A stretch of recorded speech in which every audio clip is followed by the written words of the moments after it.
When the grid goes down, it's not just about surviving the chaos, it's about surviving the people around you.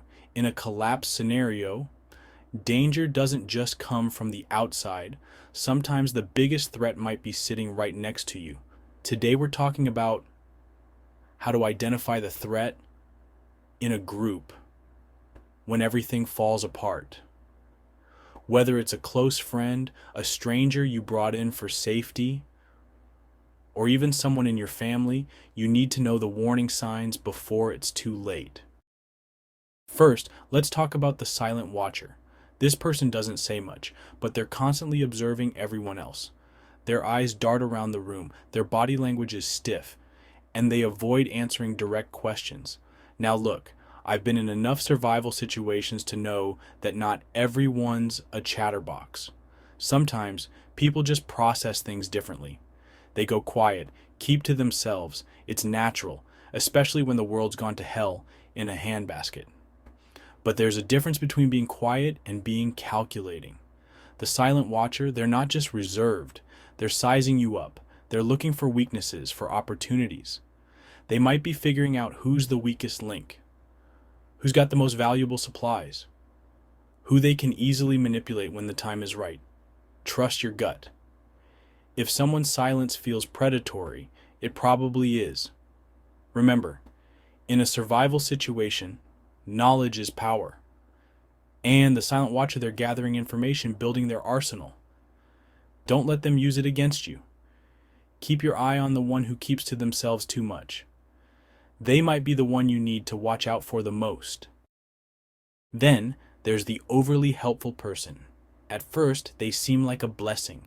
They're the first to offer assistance, share their supplies, or lead the group. And listen, I'm all for people stepping up in a crisis. That's what good people do. But when someone's practically tripping over themselves to be Mr. or Mrs. Goody Two-Shoes, alarm bells start ringing. Ask yourself, what's their angle? Are they genuinely trying to help? Or are they trying to earn trust just to betray it later? Because let me tell you, in a survival situation, trust is currency. And once it's spent, it's damn near impossible to get back. Maybe they're after your supplies, thinking they can sweet talk their way into your good graces before making off with your stash. Or worse, maybe they're positioning themselves as the leader, the one everyone depends on, so they can control the group's resources. Remember, desperation can make people do desperate things. And sometimes the person who offers the most upfront is the one planning to take it all in the end. Don't be blinded by false generosity. Trust your instincts. If something feels off, it probably is. In a world gone mad, sometimes the wolf wears a sheep's clothing. Be ready to see through the disguise. The instigator. Then there's the instigator. This person loves to stir the pot. They create conflict where there is none, pit people against each other, and thrive on chaos. Now, in a normal world, this kind of person is just a pain in the neck. But in a survival scenario, this is one of the most dangerous personalities to have around. Why? Because while you're busy fighting with each other, they're sitting back, watching, waiting for their moment. They feed off the drama, the tension. They love to watch the world burn. And they'll gladly throw fuel on the fire to make it happen. And while you're distracted, busy dealing with the conflict they created, they're the ones who are going to be picking up the pieces or the supplies while you're not looking. They'll use your anger, your fear, your distrust against you. They'll turn you into your own worst enemy, and then they'll swoop in and take advantage of the situation. Don't fall for their games. Recognize them for what they are. Manipulators, opportunists, threats to your survival. Keep your guard up and don't let them turn you against each other. Remember, a divided group is a vulnerable group. And in a world where survival is the only goal, the instigator is playing a dangerous game, one that you can't afford to lose. The hoarder. Now let's talk about the hoarder. This person claims they have nothing to share, but their bag looks a little too full. Maybe they're sneaking off at night, or you notice food disappearing faster than expected. We've all met this type, right? The one who's always got more than they owe in. then always they let on. Well, in a grid down situation, that kind of selfishness can be deadly, not just for them, but for everyone around them. A hoarder is dangerous because they're not just selfish, they're also deceptive. They'll lie to your face, let the group suffer, and save it all for themselves. They'll tell you they're down to their last meal while secretly feasting like kings when no one's watching. They operate on the principle of every man for himself, and they don't care who they have to step on to get what they want. They'll hoard medicine while others are sick, stockpile food while others starve, all the while pretending they're just as desperate as everyone else. Watch out for unexplained stash spots or suspicious behavior around group supplies.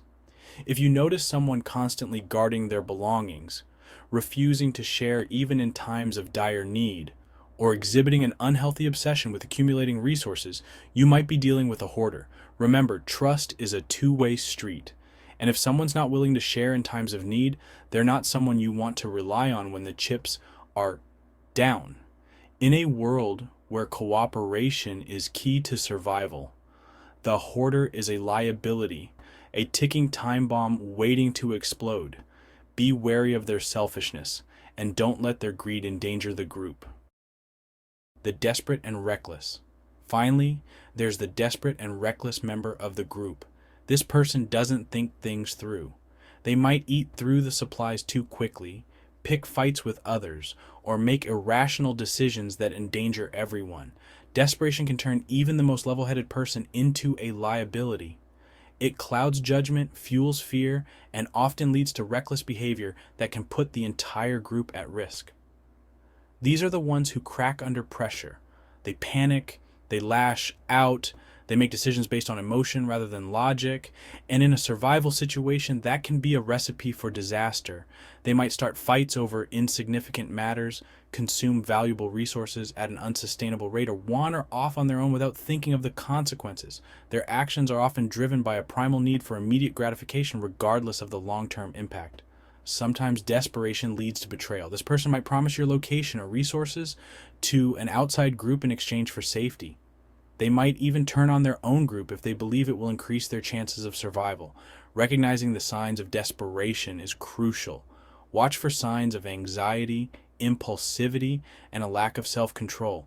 If someone is constantly on edge, making rash decisions, or exhibiting signs of paranoia, they might be teetering on the brink of reckless behavior. Remember, while empathy is important, you also need to prioritize the safety and well-being of the entire group.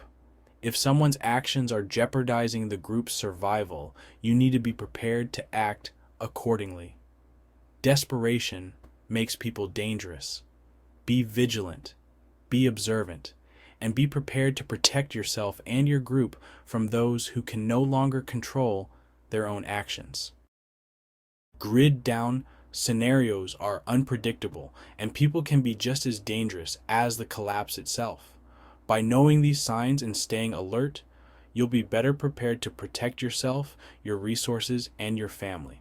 What do you think? Have you thought about how to handle group dynamics when things fall apart? Let me know in the comments below. And if you found this video helpful, hit that like button and subscribe for more strategies to survive and thrive. Until next time, stay prepared, stay safe, and stay ahead of the game.